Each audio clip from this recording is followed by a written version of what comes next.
샬롬. 추석 연휴 잘 보내셨나요? 추석 연휴에 이어 개천절 대체 공휴일까지 긴 연휴를 보내고 있습니다. 바쁜 일상 가운데 주어지는 이러한 휴식의 시간이 잠시 숨통을 트이게 합니다. 그동안 피곤했던 몸을 충전하기도 하고 가족들과 즐거운 시간을 보내기도 합니다.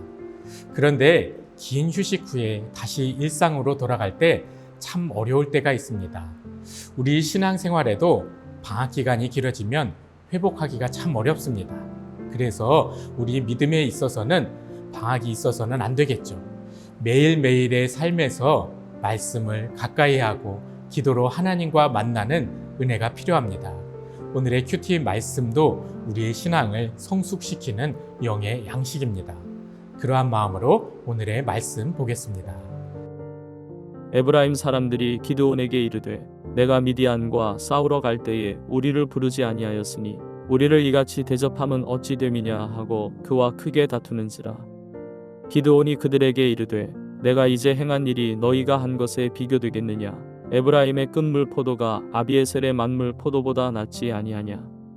하나님이 미디안의 방백 오렙과 스앱을 너희 손에 넘겨주셨으니 내가 한 일이 어찌 능히 너희가 한 것에 비교되겠느냐 하니라. 기드온이 이 말을 하매 그때에 그들의 노여움이 풀리니라. 기드온과 그와 함께한 자 300명이 요단강에 이르러 건너고 비록 피곤하나 추격하며 그가 숫곳 사람들에게 이르되 나를 따르는 백성이 피곤하니 청하건대 그들에게 떡덩이를 주라. 나는 미디안의 왕들인 세바와 살문나의 뒤를 추격하고 있노라 하니 숫곳의 방백들이 이르되 세바와 살문나의 손이 지금 내 손 안에 있다는 거냐. 어찌 우리가 내 군대에게 떡을 주겠느냐 하는지라. 기드온이 이르되 그러면 여호와께서 세바와 살문나를 내 손에 넘겨주신 후에 내가 들가시와 찔레로 너희 살을 찢으리라 하고 거기서 분우엘로 올라가서 그들에게도 그같이 구한즉 분우엘 사람들의 대답도 숫곳 사람들의 대답과 같은지라. 기드온이 또 분우엘 사람들에게 말하여 이르되 내가 평안히 돌아올 때에 이 망대를 헐리라 하니라. 기드온의 300용사 이야기는 주일학교 때부터 많이 들어와서 너무 잘 알고 있습니다. 3만 2천 명으로 시작한 이스라엘 군대가 하나님의 시험으로 300명까지 줄고 그 300명으로 13만 5천 명의 미디안 연합군과 싸워 승리한 이야기는 우리 신앙생활에도 참 귀감이 됩니다. 이스라엘의 모든 전쟁이 그랬지만 기드온과 300용사의 승리는 이들의 용맹함과 전투 능력 때문이 아니라 하나님의 인도하심으로 인한 승리였습니다. 소심했던 기드온도 하나님 말씀에 순종했기 때문에 승리의 기쁨을 맛볼 수 있었습니다. 기드온의 이야기가 여기에서 끝났으면 참 아름다운 이야기로 마무리됐겠지만 오늘 본문을 기점으로 기드온의 인간적인 면이 점차 드러나게 됩니다. 기드온은 하나님의 말씀에 철저히 순종하여 미디안 연합군과의 전쟁에서 큰 승리를 거두게 되었습니다. 그런데 아직 전쟁이 끝난 것은 아니었습니다. 미디안 연합군이 자기들끼리 칼을 휘두르며 서로 싸우다가 12만 명이 죽었습니다. 이때 미디안 연합군의 왕들인 세바와 살문나는 남은 군사 15,000명과 함께 도망을 갑니다. 이들을 잡아야 완벽한 승리가 되는 것입니다. 기드온과 300용사는 미디안 연합군의 남은 잔당들을 추격하며 전쟁을 마무리하려 합니다. 이때 이스라엘 지파들에게 요청을 하게 되는데 그중 하나가 에브라임 지파입니다. 에브라임 지파는 당시 이스라엘 지파 중 가장 강하고 영향력 있는 지파였습니다. 에브라임 지파는 기드온에게 전쟁을 하는데 왜 이렇게 늦게 불렀냐며 기드온을 책망합니다. 이것이 큰 다툼이 될 뻔했는데 이때 기드온의 지혜로운 말로 에브라임 지파 사람들의 화가 누그러듭니다. 에브라임이 떨어진 포도를 주운 것이 아비에셀이 처음에 가장 좋은 것을 추수한 것보다 낫다는 말을 하며 에브라임을 추켜 세웁니다. 사실 에브라임 사람들도 기드온의 전쟁을 알았을 것입니다.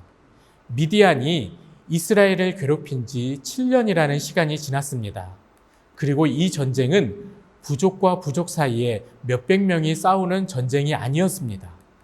미디안 연합군의 숫자는 13만 5천 명이었고 이스라엘의 군대도 3만 2천 명이 모였습니다.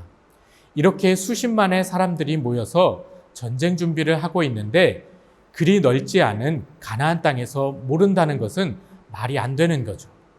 7년 동안 미디안과 전쟁을 하려는 엄두도 못 내고 웅크리고 있다가 기드온이 큰 승리를 거두고 나니 뒤늦게 참전하여 미디안 두 방백만을 잡고 기드온에게 큰 소리를 치는 것입니다.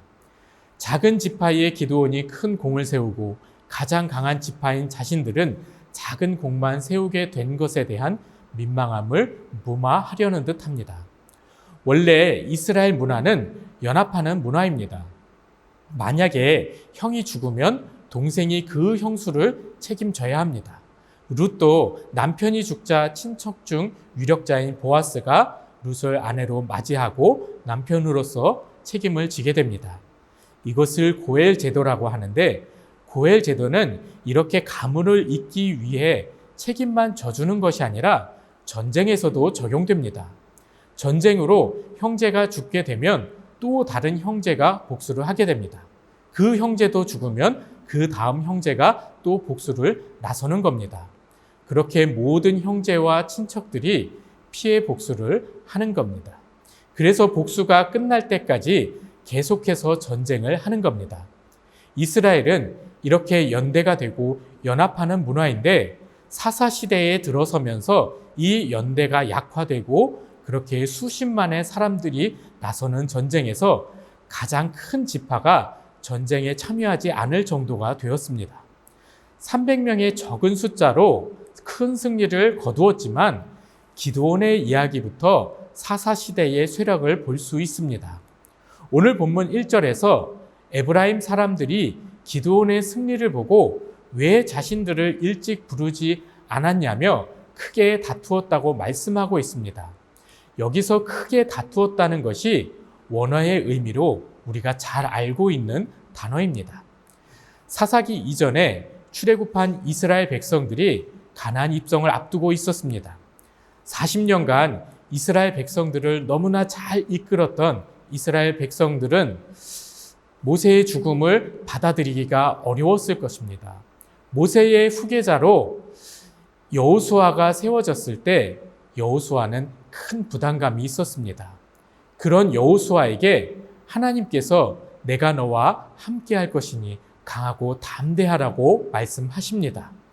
하나님을 철저히 의지했던 여호수아는 하나님을 의지하여 담대하게 싸워 가나안 정복 전쟁을 안정적으로 이끕니다. 그런데 지금 기드온에게 큰 소리를 치는 에브라임 사람들이 기드온과 크게 다투었다고 말씀하고 있는데 여기서 크게라는 단어가 여호수아서의 담대하라는 단어와 같은 단어입니다. 여호수아는 하나님을 의지하여 가나안 사람들과 담대하게 싸웠는데 사사시대에 와서 이스라엘 사람들은 가나안 민족은 두려워하고 동족과는 크게 담대하게 싸우는 지경이 되어버렸습니다. 사사 기드온의 이야기에서는 유난히 이스라엘 백성들이 두려워했다는 말이 반복됩니다. 그리고 300 용사의 승리 후 이스라엘이 담대해지는데 그 담대함이 동족에게로 향하는 것입니다. 그리고 크게 싸우게 됩니다.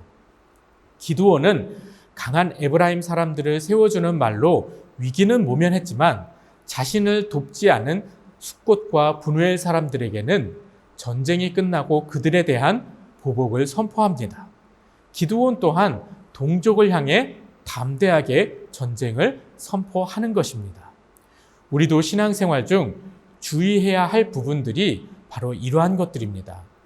우리의 싸움은 혈과 육에 대한 것이 아니라 악한 마귀와의 영적 싸움입니다. 그런데 우리의 힘이 엉뚱한 방향으로 흐를 때가 있습니다. 우리 영적 전쟁의 방향을 바로 해야 하고 우리를 담대하게 해주시는 하나님을 의지해야 합니다. 오늘 이 하루도 수많은 영적 공격이 있을 것입니다. 마귀는 우리를 넘어뜨리기 위해 우는 사자와 같이 그리스도인들을 두루 찾아다니기 때문입니다. 오늘도 치열한 삶의 현장에서 하나님을 의지하여 담대히 승리하는 하루 되시길 주님의 이름으로 축복합니다. 기도하겠습니다. 사랑이 많으신 하나님 아버지, 오늘도 귀한 하루를 시작해 하여 주니 감사드립니다. 오늘 이 월요일을 시작하면서 이 첫걸음이 주님과 함께 걷는 귀한 시간 되길 간절히 원합니다. 그리고 하나님을 의지하여서 세상을 향해 담대하게 믿음을 선포하고 담대하게 승리하는 그러한 삶을 살아가길 간절히 원합니다. 그런데 때로는 그 담대함이 엉뚱하게 흐를 때가 있습니다. 하나님, 우리의 그 믿음을 지켜주시옵시고 우리가 세상의 악한 마귀의 권세에게 담대하게 믿음을 선포하고 말씀을 선포하면서 우리가 그렇게 승리하는 삶을 살아가게 하여 주시옵시고 늘 주님과 동행하며 주님께 영광 올려드리는 그리스도인의 합당한 삶을 살아갈 수 있게 주님 축복하여 주시옵소서. 오늘 이 하루도 그렇게 주님께 맡기며 올려드리며 나아갑니다. 주님께서 이끌어 주시고 인도하여 주시며 우리가 순종하는 하루 될 수 있게 주님 축복하여 주시옵소서. 이 모든 것 주님께 감사드리오며 예수님의 이름으로 기도합니다. 아멘.